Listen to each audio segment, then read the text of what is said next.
Alright, so I just ordered the brand new GoPro Hero 7 Black. I'm super excited. I've seen some awesome footage on YouTube. I know there are a ton of videos on YouTube already, so if you're here watching this now, I really appreciate you coming to check out my video on the GoPro, and I hope that you'll stick around and watch some of the footage that I get on mine and check out some of the settings that I'm going to use on my GoPro. If you do like what you see, I'd really appreciate it if you give me a thumbs up and subscribe to the channel, because that'll really help me out. And from there, I just hope you enjoy the video. Thanks for watching.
What's in here? A new camera. It's a new GoPro. A new GoPro. We got it from Amazon. We bought it from GoPro on their website. Yeah, on their website. So yeah, here's the new GoPro 7. We just got it in. Let's go ahead and open it up. And there's the memory card.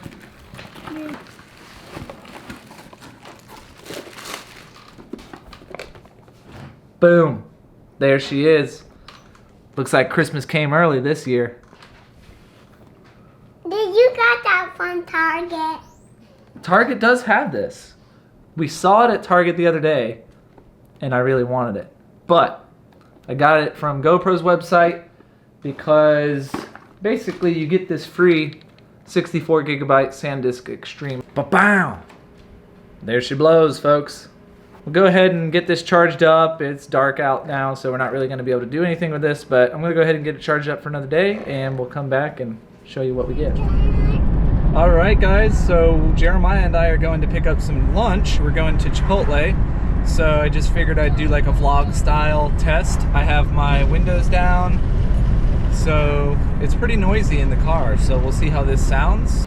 Okay, so normally I would not film the walking part because my old GoPro Hero 4 Silver, the footage would just be too shaky.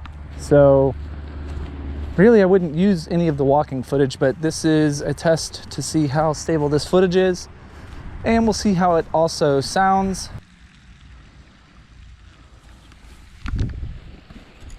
Okay.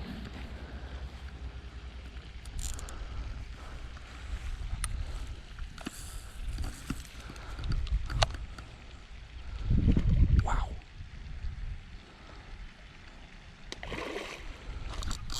There he is.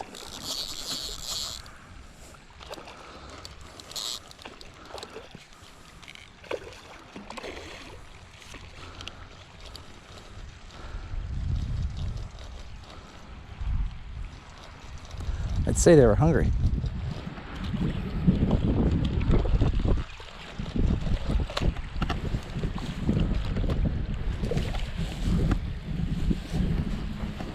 It's a nice one.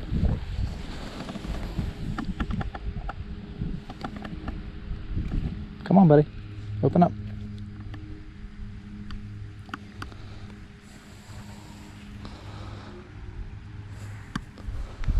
That's a nice solid fish right there.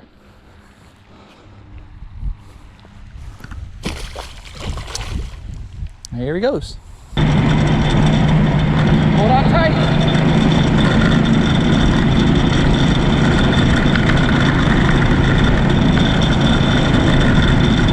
Hold on tight. We're going too careful.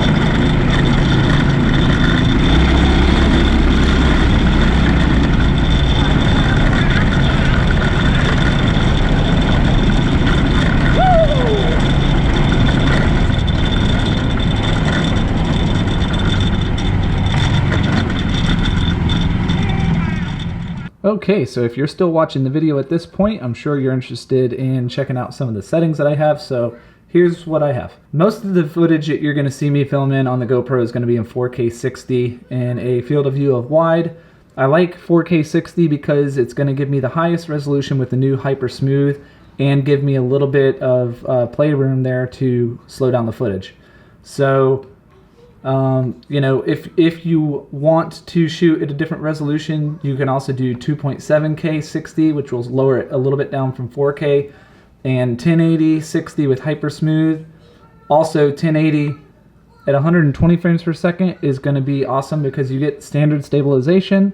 So the standard stabilization is still really good.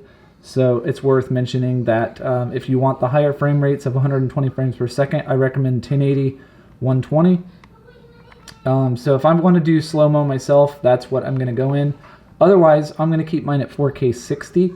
And real quick, it's worth mentioning that 4K 60 actually drains the battery pretty quickly, a lot faster than shooting at another resolution. Also, 4K is going to take up a lot more memory card storage as well, so just keep that in mind if you want to shoot at 4K 60.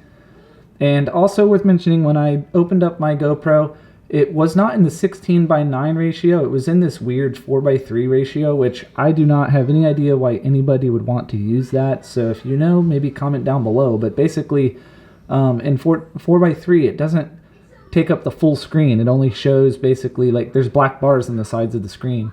So 16:9 is going to be what you're going to want to shoot in, I think, most of the time for most people, because that's going to give you a full screen, nice HD footage. Okay, so 4K 60 is going to be what I keep mine at pretty much most of the time. Field of view wide, I don't particularly care for the big fisheye wide angle, super wide view. But in a setting where you really want to get the most maximum viewing angle, go ahead and set that up in super view, but I like to keep mine in wide. Stabilization, keep that on auto. Pro Tune, you're going to want to turn that on for sure. So we'll turn on Pro Tune, and shutter, I keep mine at auto. The EV comp, we're going -1. White balance, I like to keep it on auto. ISO, you're going to want to change that to a minimum of 100. I think it's already set at a minimum of 100. But the maximum, ISO max, you're going to want to change that to 400. I think out of the box it came with a max ISO of 3200, which for this camera, it's really noisy, which just means there's a lot of grain in the footage, and you really don't want that to happen. Sharpness, I changed that from high to medium. Color, we're going to change that from the GoPro color profile to flat. The reason behind that is the GoPro color profile is really too contrasty, which all that I mean by that is in darks, the dark areas are much darker, and in lights they're a little bit too light. So it is a very vibrant look, but it actually takes away from the footage. So when you set it on flat, that is a really good description of it, because when you put it into your video editing software, the footage does look pretty dull or flat, but it color grades much better. So in the flat color profile, it allows you to color grade. So all the footage that you saw, I filmed with these settings, with the sharpness at medium and the color flat, and then I put it into Adobe Premiere. I did color grading, so that's what I did. I don't do anything crazy, but it does help just transform that footage from that flat look to just as vibrant or contrasty as you want without the camera doing all the work for you. Raw audio off, mics on auto, and that's what my settings look like for the most part. It's pretty easy to get in here and do this. It's also easy to color grade. Don't be afraid of getting in and color grading. You have to start somewhere, but right out of the box, if you do not want to color grade or do anything like that, then go ahead and turn Pro Tune on. I would still set your ISO minimum 100, ISO max 400, and just turn the color profile to GoPro and let the GoPro take care of the rest. And you know, the footage will look pretty good as long as you're in a well-lit scenario. All right, guys, so there you have it. There's what my footage looks like on my brand new GoPro Hero 7 Black. I literally have only had it for 2 days. So the footage that you saw there was shot on Friday and Saturday night and edited pretty quickly and added to the video. So feel free to leave a comment down below. And again, please like and subscribe to the channel, and we'll see you in the next one.